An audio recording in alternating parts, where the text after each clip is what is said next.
Hello दोस्तों, नमस्कार। कैसे हैं आप लोग? आशा है कि आप लोग बहुत अच्छे होंगे। चलिए दोस्तों, आज बात करते हैं UGC net paper second option subject commerce. Commerce में आज बात करेंगे बिजनेस ऑडिट एंड अकाउंटिंग के बारे में समझते हैं। दोस्तों, यहाँ पर जो अकाउंटिंग है बेसिक, इसके बारे में आज समझेंगे। टोटल जो आपके चार अकाउंट है, चारों अकाउंट के एक साथ जोड़ करके यहाँ पर यूनिट सेकेंड बनाया हुआ है, जिसमें प्लस आपका ऑडिट भी जुड़ा हुआ है। अब समझते हैं, इसमें जो पेपर है पूछता है 10 यूनिट, जिसमें से आपका कम से कम अकाउंट का जो 10 क्वेश्चन तो रहेगा ही, प्लस उसमें क्या करता है आपका ऑडिट भी जोड़ देता है। पहले क्या था, जो पेपर होता था हर एक यूनिट से 10 क्वेश्चन आते थे, 10 क्वेश्चन आते थे। अब क्या कर दिया गया, किसी से 10 कर देता, किसी से 15, कभी किसी से 12, इस तरीके से क्वेश्चन पूछा जा रहा। तो हमें क्या करना होगा, हर एक यूनिट को बेसिक जो कॉन्सेप्ट उसको एक बार अच्छे तरीके से ब्रीफ में एक बारीकी तरीके से समझना बहुत जरूरी है। चलिए शुरुआत करते हैं। पहले आपका इसमें बिजनेस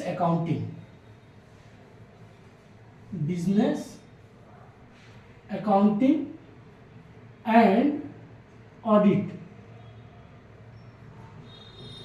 ये बेसिक चीज है। अब अकाउंटिंग इसको मैं शॉर्टकट में किया दोस्तों। इसमें 4 अकाउंट आप पढ़ते हो और ऑडिट जो है इसको ऐसे डिवाइड करके बात करते हैं। पहले समझिए, पहले 4 अकाउंट कौन कौन आपको पढ़ना बहुत जरूरी है। पहला जिसमें आपको फाइनेंशियल अकाउंटिंग। दूसरा क्या पढ़ते हैं आप, कॉस्ट अकाउंटिंग। तीसरा उसके बाद आपका कोऑपरेटिव या कारपोरेट रेट अकाउंटिंग। उसके बाद आपका मैनेजमेंट अकाउंटिंग।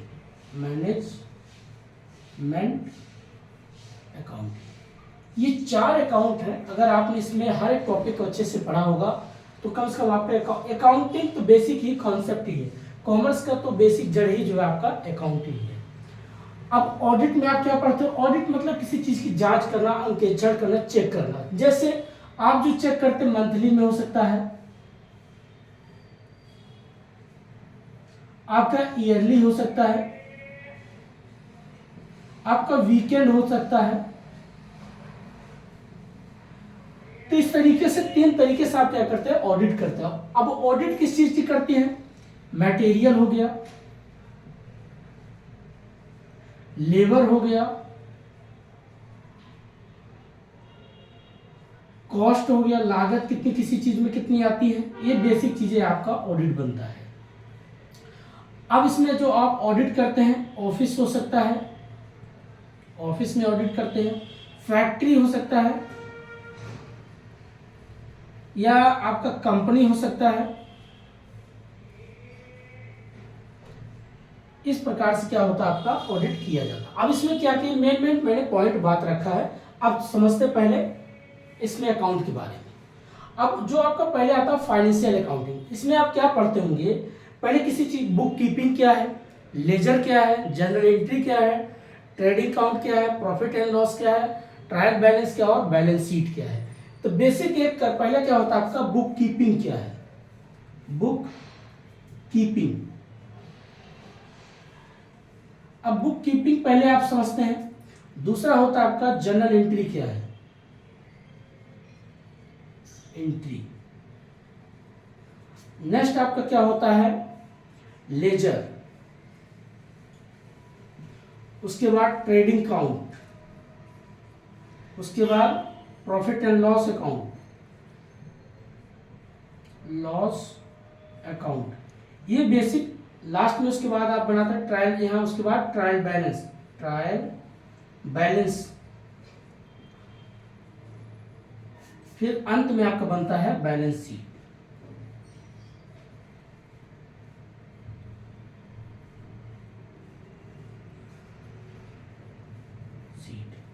इस प्रकार से क्या होता है आपका पूरा ये फाइनेंशियल अकाउंटिंग के बारे में हम पढ़ते हैं।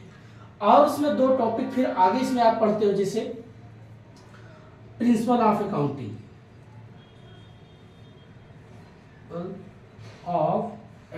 क्या है। उसके बाद आपका अकाउंटिंग स्टैंडर्ड क्या है,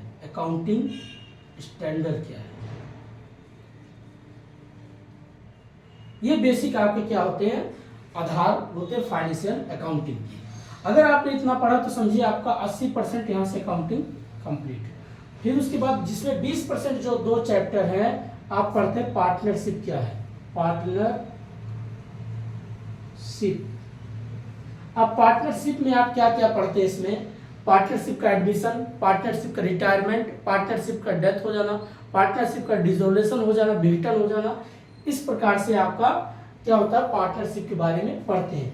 पार्टनरशिप पढ़ने से पहले उसमें आपको एक डीड होती, लिखित होती है, कम से कम डीड में एक क्या होता है, जैसे एक पहले से लिखित होना कि कितने लोग मिल करके पार्टनरशिप की कोई भी बिजनेस कर रहे हैं, तो उसके बारे में क्या होता है लिखित होना पड़ता है। कभी कोई मान लीजिए किसी प्रकार से कोई पार्टनर कोई बाय मिस्टेक करता है, कोई गलती करता है, रेशियो में जो प्रॉफिट बांटते हैं, लागत बांटते हैं, तो कोई अगर बोलेगा नहीं मेरा इतना लागत है प्रॉफिट मुझे इतना रेशियो में चाहिए, तो जो डीड होता है उसी डीड के आधार पे क्या होता है आप कोर्ट कचहरी में जाकर के फिर मामला को सुलझाते हैं। ये बेसिक चीज आपको क्या होता है पार्टनरशिप में हमें डीड के बारे में समझना है, नोटिस उसमें जो बेसिक क्या लिखा जाता है, प्लस कितना परसेंट लिखा रहना चाहिए किसी पार्टनरशिप का शुरुआत के लिए, और पार्टनरशिप अगर एडमिशन होता है तब कितना रेशियो में बांटते हैं, उसका रेशियो क्या होना चाहिए, डेथ होता है अगर कोई पार्टनरशिप डेथ हो गई मतलब मृत्यु हो गई तो उसका कैसे प्रॉफिट किस रेशियो में बांट के क्या उसका प्रॉफिट देना पड़ेगा या नहीं देना पड़ेगा, ये बेसिक चीजें आप सब कुछ समझते हैं इस चैप्टर में पार्टनरशिप में।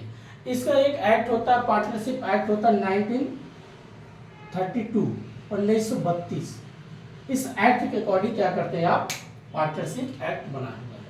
तो ये बेसिक आपका होता है फाइनेंशियल अकाउंटिंग। अब फाइनेंशियल अकाउंटिंग अगर आपने जैसे पढ़ा बुक कीपिंग, आपने अगर 9th 11th 12th में पढ़े होंगे, बीकॉम में भी पढ़े होंगे, बुक कीपिंग क्या होता है किसी भी चीज का जब आप अलग अलग तरीके से उसका लिखते हैं, जैसे सेल्स का अलग बुक होगा, परचेज का अलग होगा, परचेज रिटर्न का अलग होगा, सेल्स रिटर्न का अलग होगा। एक होता है कभी कभार आप संदिग्ध में होते हैं, समझ में नहीं आता तो उसको कंट्रा बोलते हैं या मेमोरेंडम बोलते हैं, ठीक है। इस प्रकार से उसको बोलते हैं वाउचर।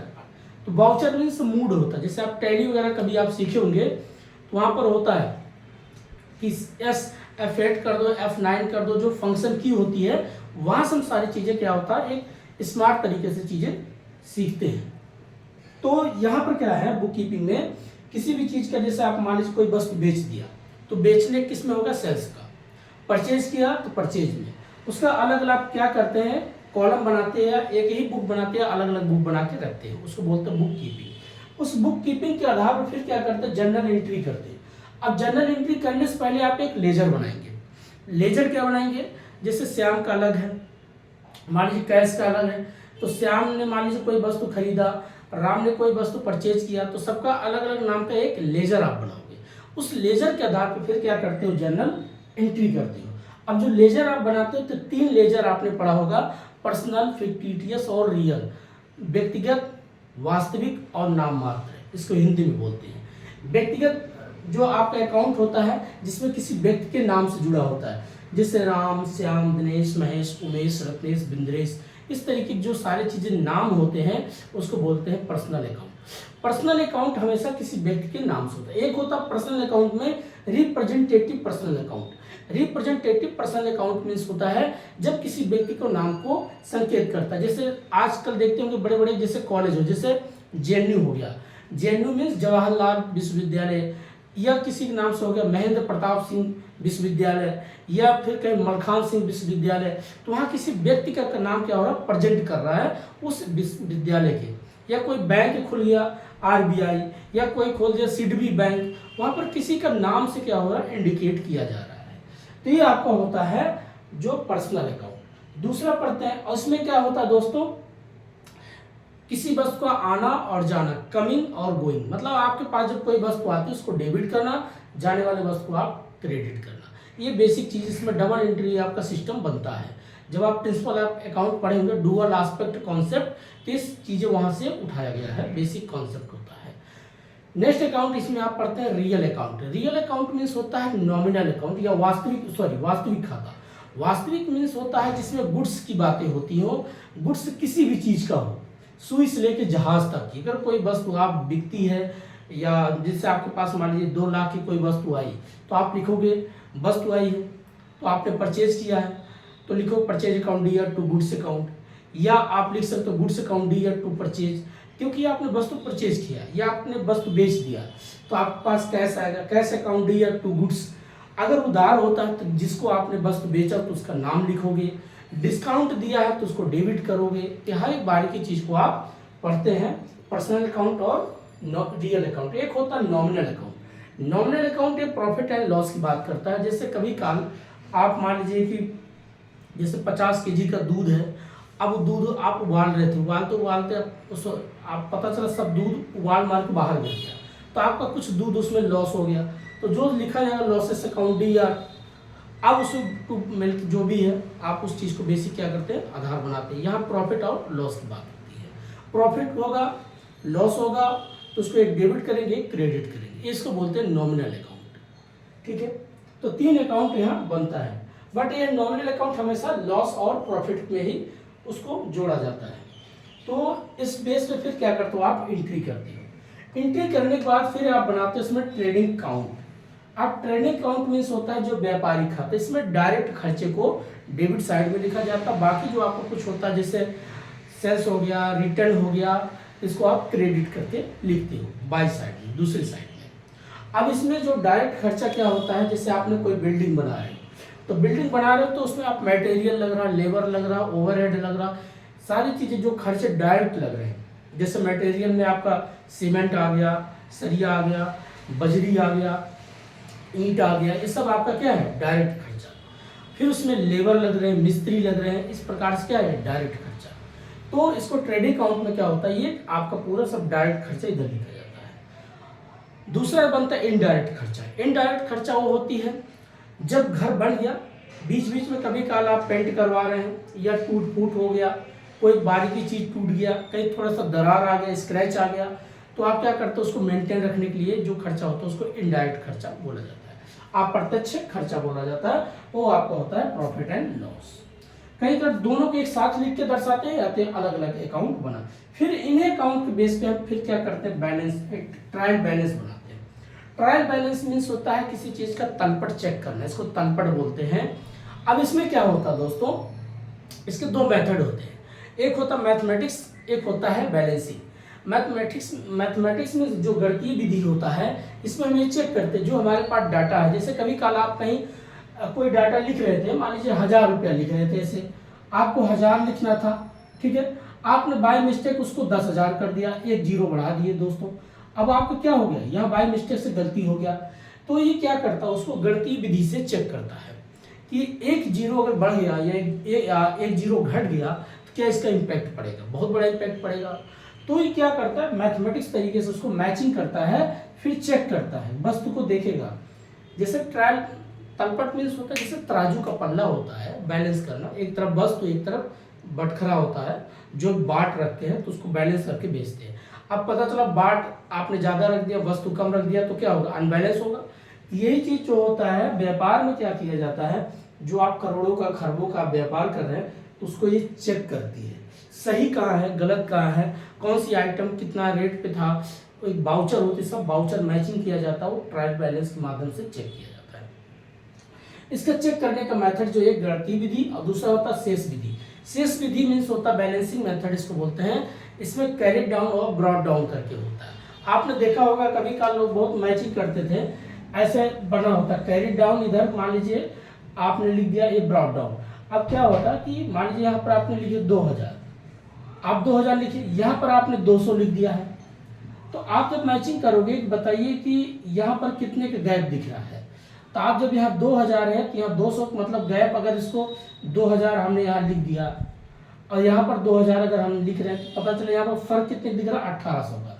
तो 1800 क्या हो रहा है, एक प्रकार से ये ब्रॉड डाउन, कैरी डाउन। अब इसको हमें बढ़ाना होगा तभी जाके मैच होगा। तो ऐसे आपने किया होगा कि 2000 बजाय 1800 करना पड़ेगा, 200 डालेंगे तभी आपका 2000 होगा। कभी काल क्या होता है, ऐसे आपको मान लीजिए इधर 1800 है तो 200 का गैप दिख रहा होगा, आपने तब यहाँ 200 क्या करोगे, इसको कैरी डाउन, इधर से फिर कैरी करो, फिर जब दोनों मैच हो जाएगा तो कहेंगे हाँ ठीक है बढ़िया है। तो इस मेथड से भी हम चेक करते हैं गणितीय विधि और शेष विधि, अर्थात मैथमेटिक्स और बैलेंसिंग। फिर ये चेक करने के बाद लास्ट में आप बनाते हैं बैलेंस शीट। बैलेंस शीट जब आप बनाते हैं, बैलेंस शीट क्या करता है, व्यापार की स्थिति को बताती है। जिसमें आपका होता है एक तरफ लायबिलिटी, एक तरफ एसेट्स। लायबिलिटी, एक फिक्स्ड लायबिलिटी, करंट लायबिलिटी, दूसरा फिक्स्ड एसेट्स और करंट एसेट। फिक्स्ड लायबिलिटी जो लॉन्ग टर्म की, जैसे आपका शेयर हो गया, इक्विटी हो गया, रिजर्व हो गया, लोन हो गया, इस तरीके जो आपका लॉन्ग टर्म की सारी चीजें होता है, स्टॉक हो गया, निफ्टी हो गया, ये सब क्या है आपका लायबिलिटी है आपका फिक्स। उसके बाद आप आते हैं फिक्स्ड एसेट में। फिक्स्ड एसेट मतलब जो अस्थायी रूप से, जैसे गुडविल हो गया, पेटेंट हो गया, कॉपीराइट हो गया, प्लस आपका बिल्डिंग हो गया, प्लांट हो गया, मशीन हो गया, ये सारी चीजें आपका फिक्स्ड एसेट होती है। दूसरा आप देखते हैं current liability. Current liability means जैसे आपका क्रेडिट हो गया, अब किसी को आपने लोन दे रहे हैं, कुछ ये शॉर्ट टर्म की बात करता है, जैसे 2 साल 3 साल तक का जो आप लोन देते हैं, लोन लेते हैं। दूसरा आपको होता है करंट एसेट्स, जिसमें आपका बैंक हो गया, डेटर हो गया, ये बेसिक चीजें आपको क्या होता है करंट एसेट। तो आप क्या करते हैं, इस बैलेंस शीट के माध्यम से व्यापार की स्थिति चेक करते हैं। क्या चेक करते हैं कि अगर आपकी लायबिलिटी बहुत ज्यादा मार्केट में है और एसेट्स बहुत बिक गए, तो कहेंगे व्यापार की स्थिति ठीक है। क्योंकि भाई जब आप व्यापार करोगे तो आपको कुछ उधारी भी होगा, और वस्तु भी बिक रही, तो इसका मतलब मार्केट में आप अपना गुडविल भी अच्छा मेंटेन रखे हैं। कभी कभार लोग दिखाएंगे कि हमारे पास लायबिलिटी बहुत कम है और बिक्री ज्यादा है, तो लोग पूछेंगे ऐसा कैसे हो सकता है। तो हो सकता है आपकी गुडविल बहुत अच्छी हो। अगर किसी व्यक्ति की ज्यादा उधारी चलती तो इसका मतलब उसकी गुडविल ठीक नहीं है, या किसी व्यक्ति की उधारी कम है तो इसका गुडविल बहुत अच्छा है। भाई आप ऐसे समझो, अगर आपकी वस्तु की क्वालिटी बहुत अच्छी होगी तो लोग कैश दे के कैश पैसा देंगे और वस्तु उठा के लेके जाएंगे। पता चलेगा आप खाली लोगों ग्राहक को बुला रहे हो, भैया आओ ले जाओ, भैया आओ ले जाओ, तो इसका मतलब आपकी गुडविल अच्छी नहीं है। तो लोग कहेंगे ठीक है आप पैसा करिए, कुछ पैसे दे देते, बाकी वस्तु दे दो, तो आपका बाकी क्या हो गया, लायबिलिटी बन गया। तो लायबिलिटी मतलब उधारी बन रहा है। अभी ये बहुत से लोग उधार हैं आपके, वस्तु तो बिक गई लेकिन लायबिलिटी बहुत चल रही। तो मार्केट में आप क्या कर रहे हैं, एक जिग जैग ऐसे करते चलते आप रहते हैं। तो ये जो कंडीशन होती है, कभी उतार कभी चढ़ाव, कभी उतार कभी चढ़ाव, इस तरीके के जो बिजनेस करते हैं, या तो ज्यादा झूठ बोलते हैं, या तो मार्केट में क्या करते हैं, अपनी वस्तु की बढ़ाई करके बेचते हैं, लेकिन वो झूठ ही बोलते हैं। और जो व्यक्ति अपने वस्तु पे उनको भरोसा है मेरी वस्तु अच्छी क्वालिटी की है, तो उनको कभी झूठ बोलने की जरूरत नहीं है। कस्टमर खुद उसका विज्ञापन कर देगा, 4 लोग को बोलेगा आप जाइए यहाँ से वस्तु बहुत अच्छी है, आप खरीद कर लाइए। तो व्यापार की स्थिति का मतलब क्या होता है, बैलेंस शीट।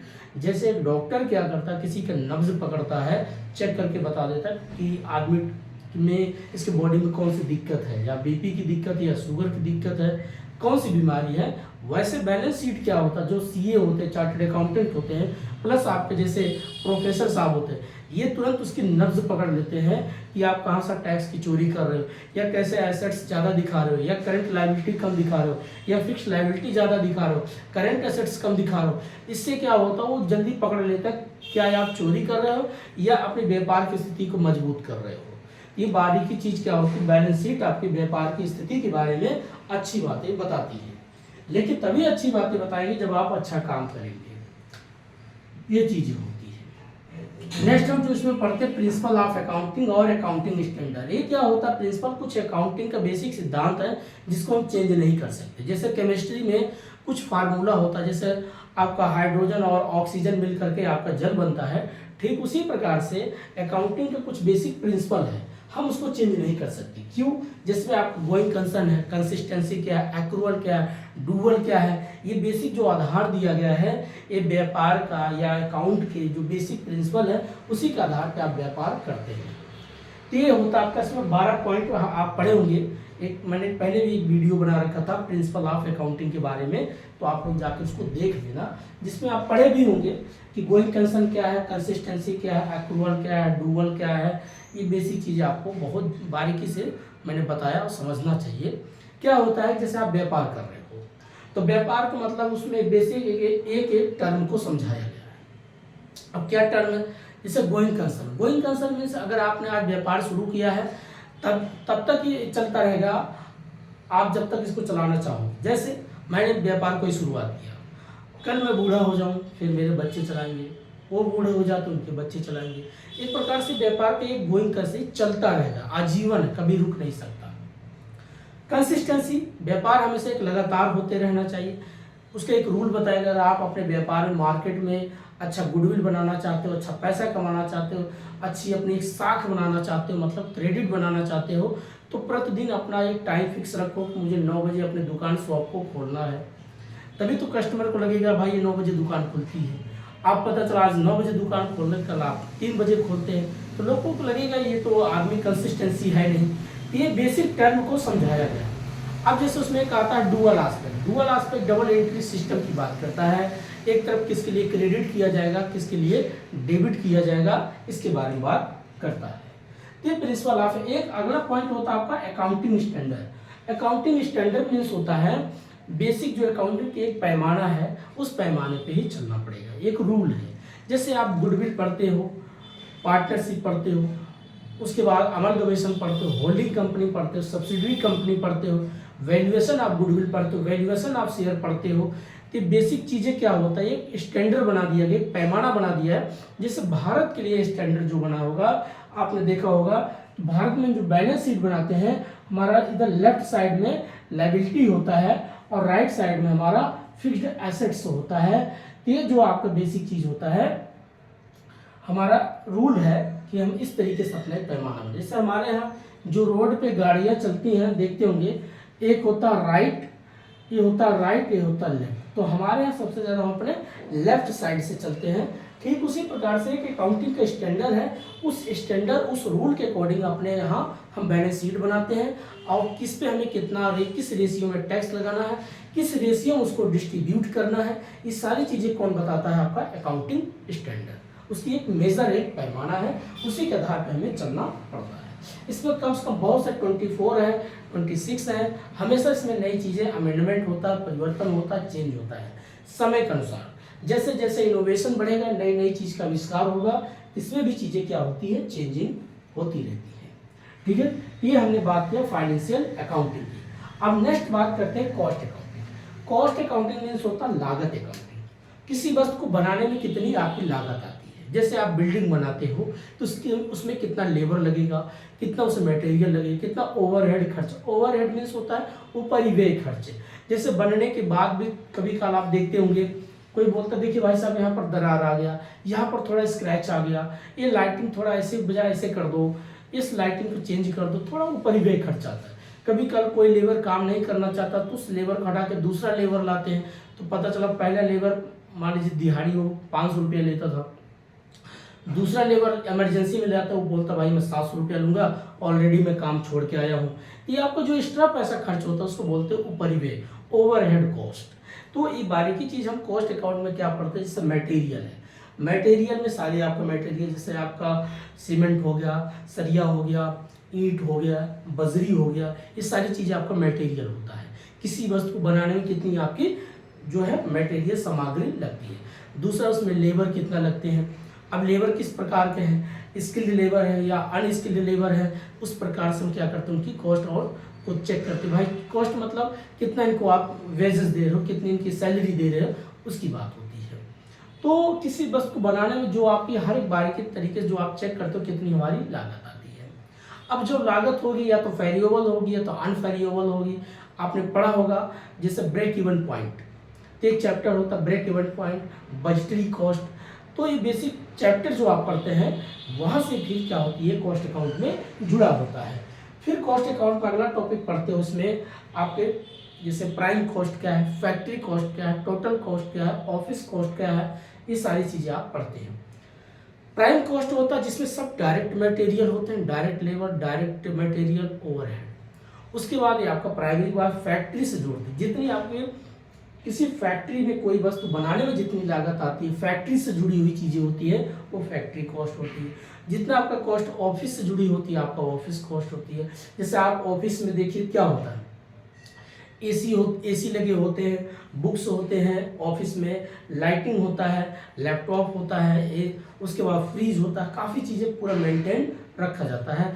तो वहाँ पर अगर मान लीजिए ऑफिस का बिल कितना आ गया, या कोई पुरानी टेबल थी उसको चेंज कर दिया गया, पुराना लैपटॉप था उसको चेंज किया गया, पुराना ऑफिस में उसमें जो एसी था उसको चेंज किया गया, तो ऑफिस से जो कॉस्ट होता है उसको ऑफिस कॉस्ट बोलते हैं। जो फैक्ट्री से कॉस्ट होती है उसको फैक्ट्री कॉस्ट बोलते हैं।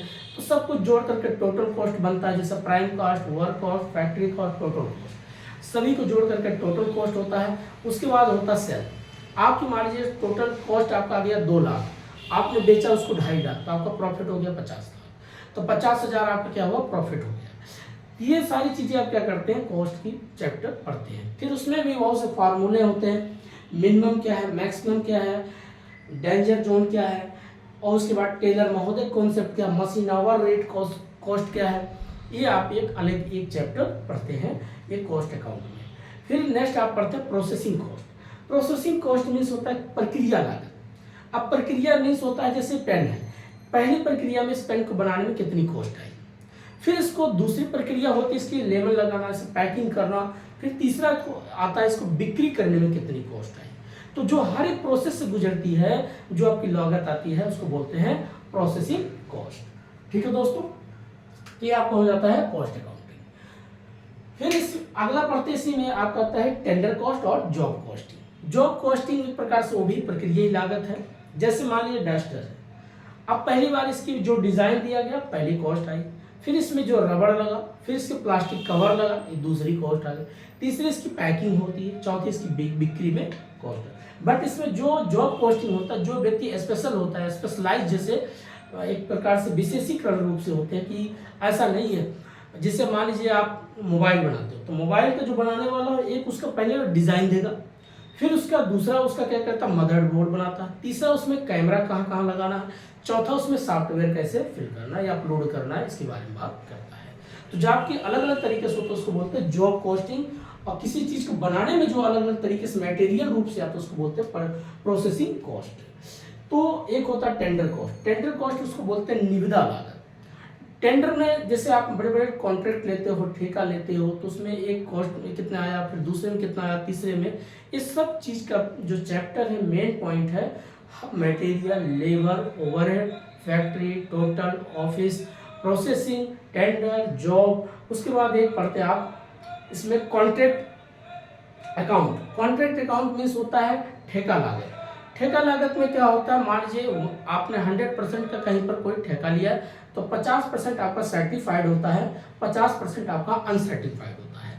जो पहले आप देखते हो बड़े बड़े जो कॉन्ट्रैक्ट देते हैं, बोलते हैं भैया हम 50% आपको दे देते हैं, पहले आप सारा काम कर दीजिए, बिल्डिंग बना दीजिए, जब बिल्डिंग कंप्लीट हो जाएगा, पूरा फिनिशिंग हो जाएगा, पूरा पीओपी वगैरह लग करके अच्छे से तैयार हो जाएगा, तो हम आपका 50% और बाद में पे कर देंगे। ये आपका होता है कॉन्ट्रैक्ट अकाउंट। तो ये बेसिक आपका कॉस्ट अकाउंट में सारे चैप्टर आप पढ़ते होंगे।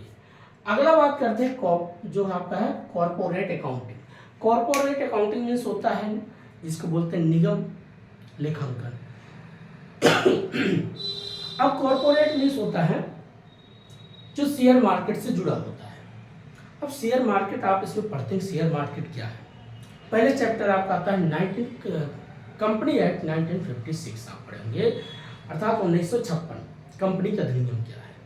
अब उसमें रूल को आप पढ़ेंगे, होल्डिंग कंपनी कौन होती है, सब्सिडी कंपनी कौन होती है, अंडरराइटर कमीशन कौन होता है, पब्लिक कंपनी कौन होती है, प्राइवेट कंपनी कौन होती है, पीपी मॉडल कंपनी कौन होती है, हर एक बारीकी चीज को कौन से एक्ट के अकॉर्डिंग पढ़ते हैं आप, कंपनी एक्ट 1956 के अकॉर्डिंग। ये सब चीजें जब पढ़ने के बाद आप फिर क्या करते हैं, एक मिनट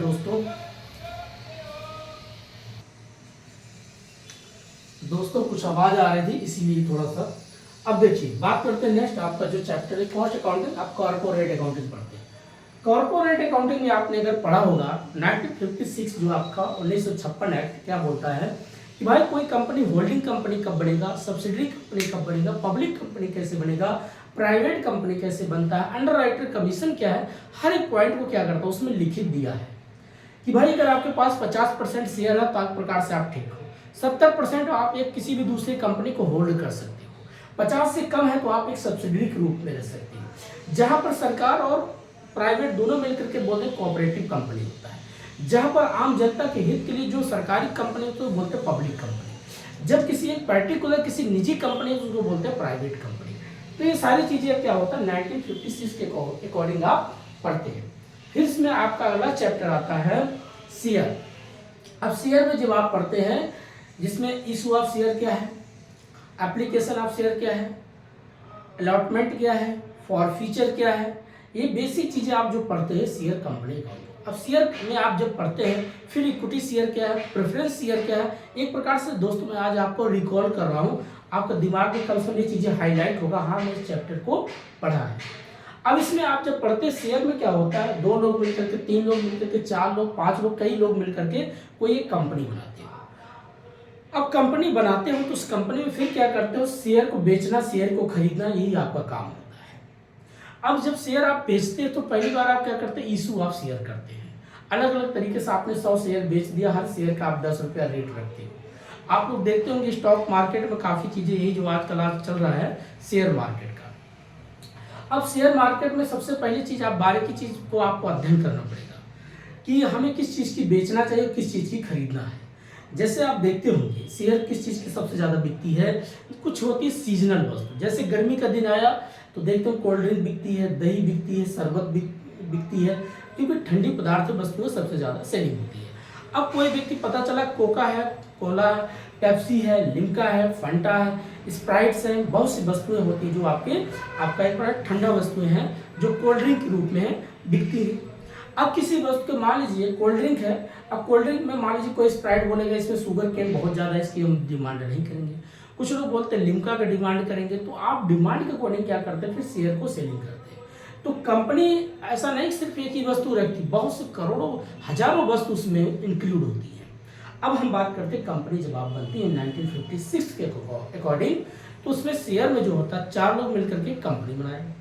अब कंपनी बनाने के बाद उसमें आप शेयर पढ़ते हैं, इक्विटी शेयर क्या है, प्रेफरेंस शेयर क्या है, इशू ऑफ शेयर क्या है, एप्लीकेशन क्या है, कैपिटल आपका कैपिटल क्या है, उसके बाद फर्स्ट कॉल क्या है, फाइनल कॉल क्या है, फॉर फीचर क्या है, ये पूरा आप एक एक टॉपिक को अच्छे से पढ़ते हैं। फिर उसी में आप पढ़ते हैं एट पार क्या है, प्रीमियम क्या है, डिस्काउंट क्या है। एट पार मीन्स होता है जैसे किसी वस्तु को 10 रुपये की चीज़ 10 रुपये में बेच देता है। दूसरा आपका होता है, अगला बात करता है इसमें एट पार हो गया। दूसरा हम बात करते हैं इसमें प्रीमियम।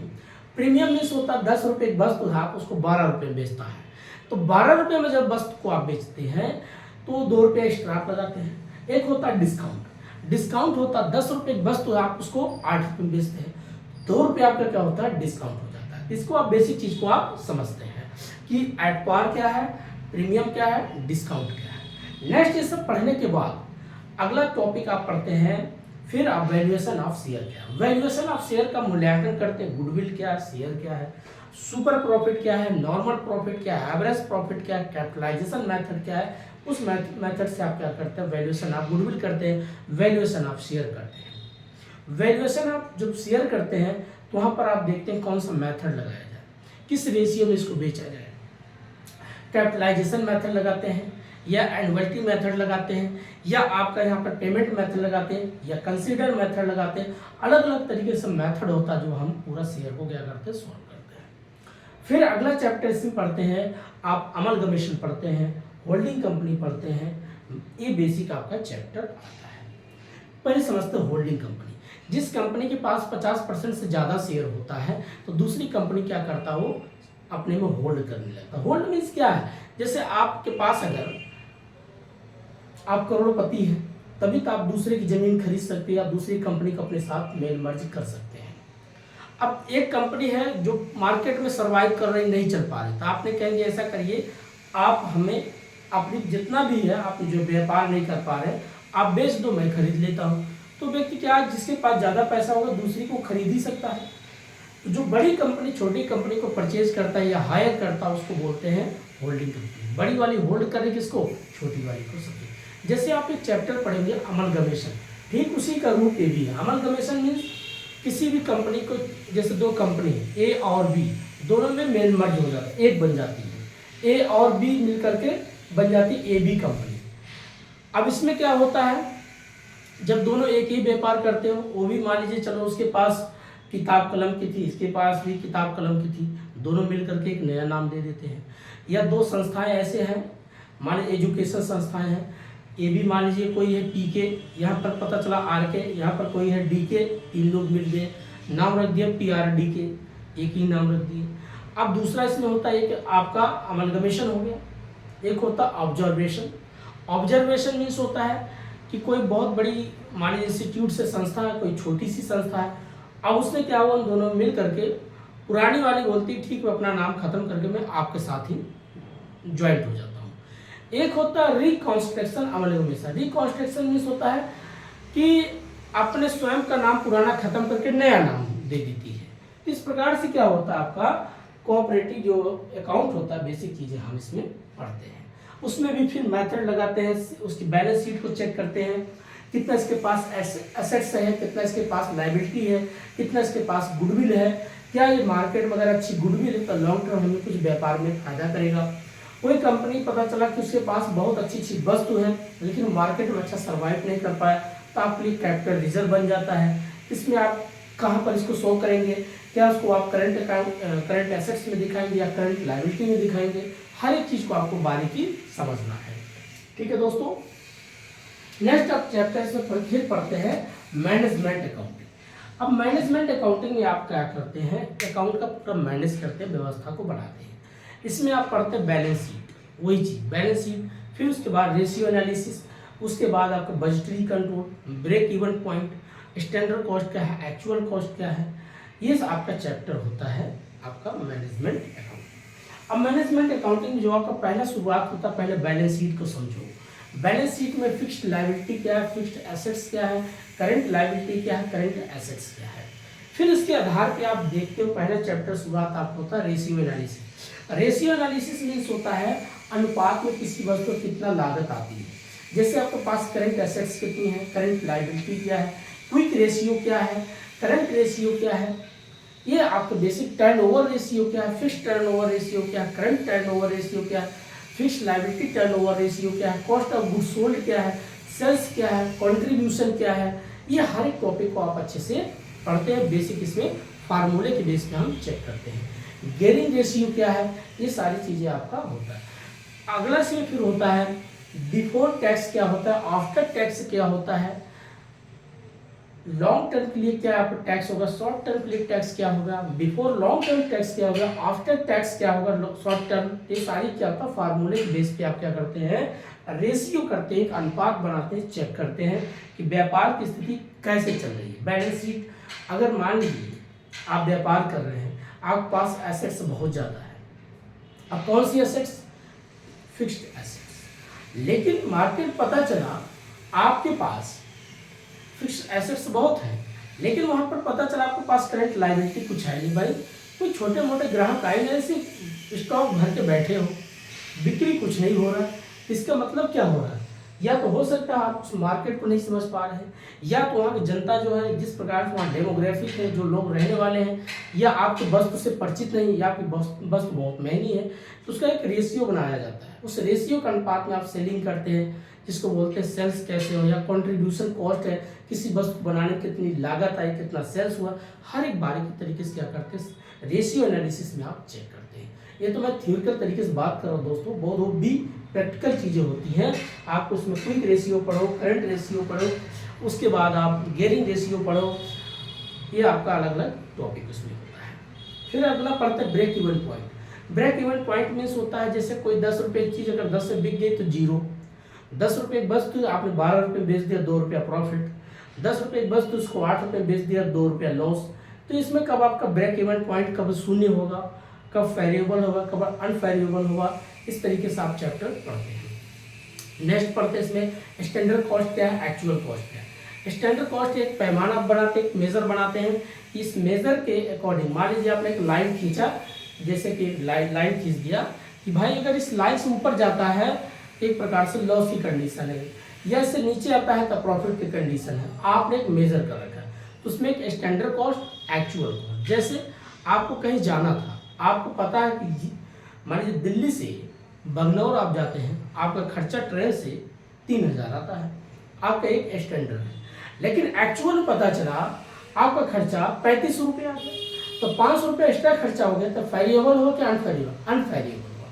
लेकिन ये किस तरीके से बढ़ गया, आप उसी में आप उसकी गणना करते हैं, मैथमेटिक्स तरीके से सॉल्व करते हैं। क्या क्या करते हैं आप चेक करें, गवर्नमेंट टैक्स रूल बढ़ा दिया क्या, गवर्नमेंट पॉलिसी चेंज कर दिया क्या, या रेलवे में कोई सा डिपार्टमेंट, रेलवे की मैन्युफैक्चरिंग कुछ नया जबरदस्त हो गया क्या, या रेलवे ने क्या किया, कोई नया चीज मटेरियल जोड़ा उसकी कॉस्ट बढ़ा दिया गया, ये सारी चीज़ें आप क्या करते हैं, चेक करते हैं किस तरीके से 500 रुपया एक्स्ट्रा खर्चा आ गया। या कभी कल आप सोचते 3000 था, आपने 2500 में सफर किया, तो आप सोचें 500 रुपये बच कैसे गया। या सरकार ने टैक्स रूल को थोड़ा टैक्स कम कर दिया क्या, या रेलवे ने क्या कुछ लोगों को सब्सिडी दी है क्या। तो आप सारी चीज़ें क्या करते हैं, मटेरियल, लेबर, ओवरहेड तरीके से फार्मूला लगा के आप चेक करते हैं। इसी बोलते हैं स्टैंडर्ड कॉस्ट और एक्चुअल कॉस्ट। नेक्स्ट पढ़ते इसमें अगला आपका था ब्रेक इवन पॉइंट, हमने बात कर लिया। एक होता बजटरी कॉस्ट। बजटरी किसी चीज़ का बजट बनाते हैं कि एक्सपेंसेस होगा और इनकम होगा। अगर इनकम आपका मान लीजिए 2 लाख है, खर्चा आपका अगर 2 लाख चल रहा है तो कोई दिक्कत नहीं। आपकी इनकम पता 2 लाख है, खर्चा आपका 2.5 लाख हो गया तो बहुत ज़्यादा खर्चा हो गया, तो आप 50,000 क्या हो रहा है, अनबैलेंस हो गया। या आपका इनकम 2 लाख थी, आपने खर्चा 1.5 लाख किया तो 50,000 आपको प्रॉफिट हो गया। ये सारी चीज़ें क्या करते हैं, जो बजट तरीके से, फिर उसी में आप पढ़ेंगे मटेरियल, लेबर, ओवरहेड, कौन सी चीज़ बढ़ी है। अब पता चला कभी प्रॉफिट आती है, क्यों आती है, या तो सरकार की टैक्स रेशियो कम कर देता है, या तो डिमांड बहुत ज़्यादा हो जाती है, आप प्राइस बढ़ा करके प्रॉफिट कमा लेते हैं। तो हर एक चीज़ क्या होता है हम पढ़ते हैं। ये होता पूरा आपका मैनेजमेंट अकाउंटिंग। तो दोस्तों एक हमने सभी तरीके से पूरा एक बात किया, आपको फिर से जाके किताब देखें। अब बात करते हैं इसमें आपका ऑडिट मीन्स होता है जांच करना, चेक करना। आप चाहे मंथली चेक करते हैं, ऑडिट करते हैं। बहुत से लोगों के जैसे आप ही हो पर्सनल अपना एक अकाउंट बनाते हो कि मान लीजिए आप सैलरी कमाते हो 50,000, तो आप एक पर्सनल अकाउंट बनाते हैं कि रेंट का इतना पैसा, कूड़े वाले कितना पैसा, पानी वाले कितना पैसा, कपड़े धोने वाले कितना पैसा, पोछा मारने वाले कितना पैसा। आप क्या करते हैं, सब एक बजट बनाते हैं। बाद में उसी बजट को आप मंथ में आप चेक करते हैं कि मेरा कहाँ कहाँ पैसा खर्च हुआ। उसी बोलते हैं ऑडिट करना, चेक करना। अब कुछ लोग ईयरली करते हैं। अब ईयरली गवर्नमेंट है, गवर्नमेंट अपना ईयरली करती, बड़ी बड़ी कंपनियां ईयरली करती है। 1 अप्रैल से शुरू होता है, 31 मार्च को क्लोजिंग होता है। उसके बाद उसमें ऑडिट चलता है। क्या ऑडिट होगा भाई, कंपनी प्रॉफिट में है कि लॉस में है, किस तरीके से प्रॉफिट में है, किस तरीके से लॉस में है। अब प्रॉफिट तभी आएगा जब आपका हर एक तरीके से सब कुछ मेंटेन करके चलते हो, हमेशा गवर्नमेंट के रूल के अकॉर्डिंग चलते हो, नियम को अकॉर्डिंग आप अपना मेंटेन रखते हो, कितना में लेबर रखना है, कितना में कौन सी मटेरियल यूज़ करना है। बहुत से लोग क्या होता है अच्छी क्वालिटी मटेरियल यूज़ कर लेते हैं, लेकिन मार्केट में पता चला वो बिक्री अच्छा नहीं कर पाते, तो इसलिए क्या होता है उनको जितनी लागत उसी रेट में बेचना पड़ता। कभी कभी उसमें 2%, 8% डिस्काउंट करके बेचना पड़ जाता, तो कंपनी घाटे में हो जाती है। तो ऑडिट क्या करता है, वो चेक करता है भैया कंपनी प्रॉफिट में है कि लॉस में है। अगर लॉस में है तो किस कारण से, प्रॉफिट भी में है तो किस आधार से। नेक्स्ट पढ़ते हैं आपका वीकेंड ऑडिट होता है, कभी कल आपका साप्ताहिक ऑडिट होता है। बड़ी बड़ी जो कंपनियां होती है बहुत बड़ी बड़ी, तो उनको सप्ताहिक में चेक किया जाता है आपका कैसी कंपनी की स्थिति है, आपने कौन सा मटेरियल प्रयोग कर रहे हैं, कौन से लेबर रखे हो, लेबर कहाँ से लाते हो, भारत के लेबर है या फॉरेन के लेबर है, स्किल्ड लेबर है या अनस्किल्ड लेबर है। स्किल्ड लेबर अगर है इसका मतलब अच्छा काम कर रहे हैं, अच्छा प्रोग्रेस कर रहे हैं, तभी आपकी कंपनी प्रॉफिट में है। अब पता चला अनस्किल्ड लाओगे, उसको 6 महीने ट्रेनिंग दोगे तो आपका तो प्रोडक्शन तो कुछ हुआ नहीं, लॉस ही लॉस होगा। ये पूरा ऑडिट मतलब क्या होता है, बहुत बारीकी चीज का ये चेक करता है। मटेरियल को चेक करना, आपने कोई वस्तु बना रहे हो, घर बना रहे हो, रोड बना रहे हो, तो आप देखते हो कि गवर्नमेंट अधिकारी जाते हैं रोड को बीच में बजरी जो तो खुदाई करके चेक करेंगे कितना इसमें डाबर पड़ा है, उसको अलकतरा बोलते हैं हिंदी में, कहीं कहीं अलग अलग भाषा है, लोग कुछ लोग डाबर बोलते हैं। बजरी कितना पड़ा है, गिट्टी कितना पड़ा है, तो सारी चीज़ें क्या होती है ऑडिट हो रही है, चेक की जा रही है। भाई रोड बन रहा है तो कितना मटेरियल है, घर बन रहा है तो इसमें किस प्रकार का सीमेंट का प्रयोग किया जाए, कौन सी सरिया का प्रयोग किया जा रहा है, या इसमें बालू की मात्रा कितना है, रेत कितना डाला गया, ये सारी चीज़ें क्या होता है मटेरियल रूप से चेक करना। लेबर है, लेबर का भी ऑडिट होता है। पता चला आपने लेबर दिखा रहे स्किल्ड का, आपने किसी से स्किल्ड का डाल के दिखा दिया भाई स्किल्ड लेबर है इनकी सैलरी ज़्यादा देना पड़ेगा।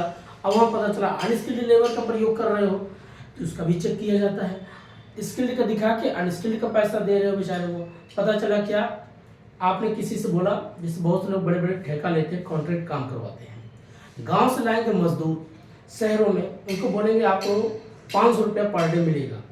अब पता चला वो बेचारा 500 के रेट में आ जाता, पता चला शहरों में 800 रुपया दिहाड़ी है। अब 300 रुपया एक्स्ट्रा वो अपने जेब में डाल रहा, 500 रुपया उनको भी दे रहा, ऊपर से एहसान भी ला रहा, देखिए मैंने आपको रोजी रोटी दे दिया।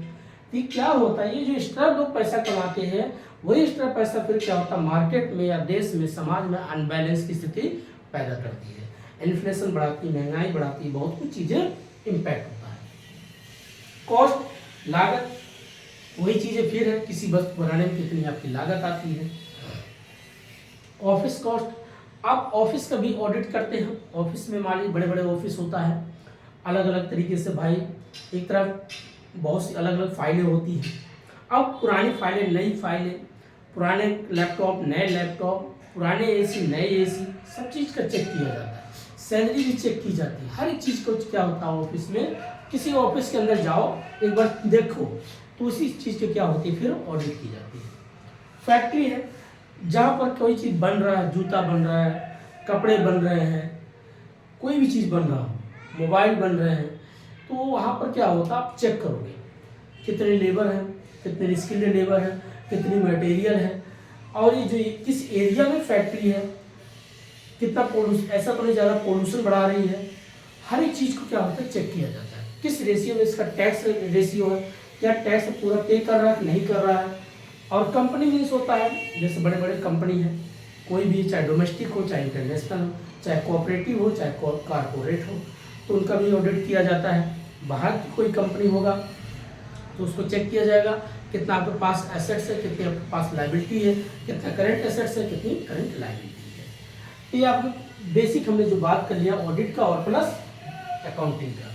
तो आज इतना ही है दोस्तों, बाकी दूसरा वीडियो कल लेके आपको आते हैं सोर्स ऑफ फाइनेंस अर्थात इंटरनेशनल बिजनेस फाइनेंस के बारे में बात करेंगे। तो आज इतना ही, तब तक के लिए नमस्कार, जय हिंद।